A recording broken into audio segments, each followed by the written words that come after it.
Right. So this is a Citroen Safari. DS Safari, is it? DS Safari. 1973. Right. Previous owner 25 years, who did a heck of a lot to the bodywork and the engine, in particular to the engine. What engine do they have these? This particular one was a 2.3, and it was an injected version of that engine. So it was the highest spec, if you like, of the engines that's available. Is this a different engine, or is it? This is a different engine. Right. What, same capacity? Yeah, same capacity. It's got twin carbs instead of injected. Right. Okay. And how long have you had the car then? About 8 months. Really? And this is its first outing in public. Right. So the earlier ones, which didn't have this glass covering, these ones, the lights turn, don't they? Yeah. Yes. Did the early ones turn as well? No, I don't think so. No, because they were only the single. Yeah. Headlight. It was the late 60s when they had the faired-in headlights and brought out the swivelling. And these lights turn, presumably it's a mechanical operation on cables, eh? Yes, it is. Right. Yes. And that's running off the steering system? Yes.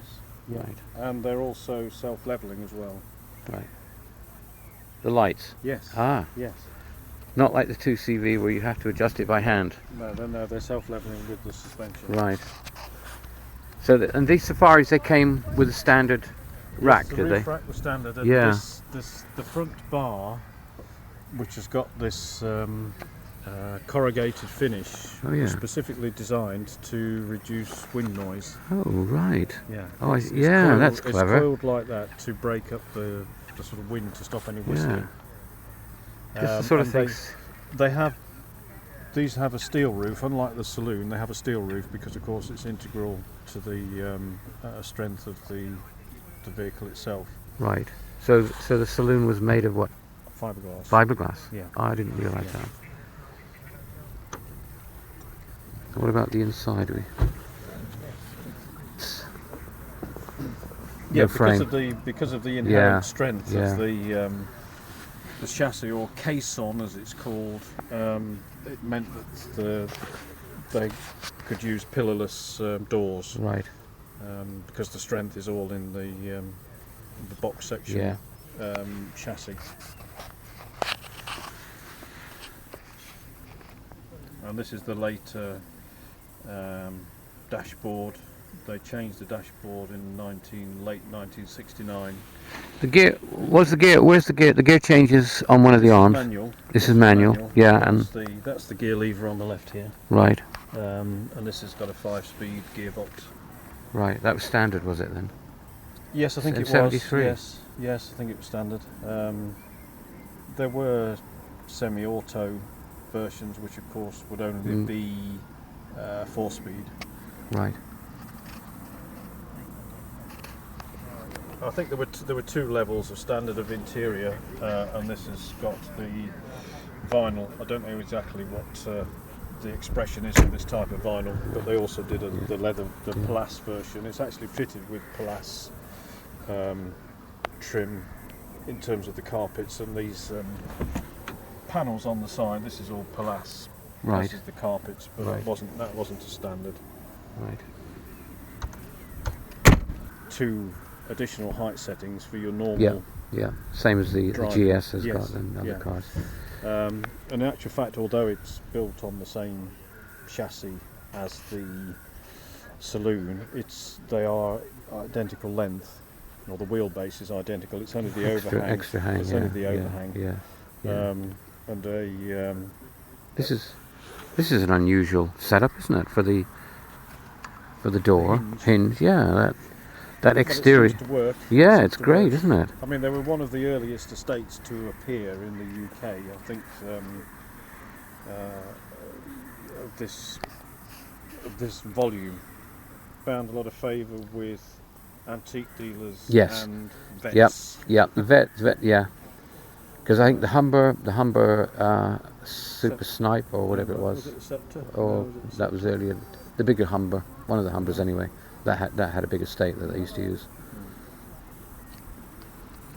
Yeah. So because on this one, difference with these, of course, is that your seats are facing inwards. Yes, these are the. So how many the dicky seats? seats? Yeah. These are the dicky seats. So there's just two in the back that fold down to give you a flat platform, and with the back seat folded, you've got Right. something like 1.9 meters length, and of course you can drop the bottom half of the tailgate. So the extra number plate was used Yes. when you would have. If you want to drive along with the tailgate down, because with the tailgate down. Oh, I see. You drop the top down and just leave the bottom, so you could have something sticking out. Yes, that's yeah. the idea. Yeah. Yeah.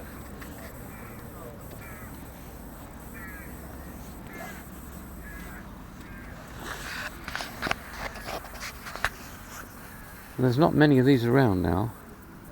It's very difficult to find them. I mean, Yes. there's a couple here, but Yeah. I think they stopped them in '74. right. So this is '73. I think they stopped them in '74, which was a year before they stopped the saloon.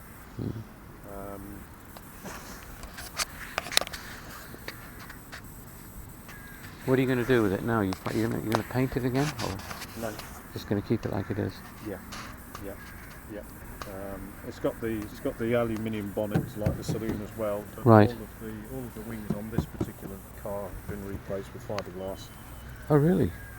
Yeah. Oh, they do fiberglass ones. That's good. Yeah. That's a blessing. It is, and the Yeah. doors, the lower section of the doors are all stainless steel because Really? they're inherently bad for rusting. Yeah. I mean, that's handy because you've got that no problem there and no problem there. Yeah. And the inner wing sections are very prone to rusting. Yeah, It's, yeah. It's getting difficult to get the Yeah. panels. You buy remanufactured panels for Yeah. the inner wings, but they're very thin gauge metal apparently. And you can't get tailgates for love nor money either. I bet. This was a new tailgate that was fitted about 18 months ago, and it may well have been the last one in the country. Beautiful tailgate, actually. It's a work of art, that. That's just super, that.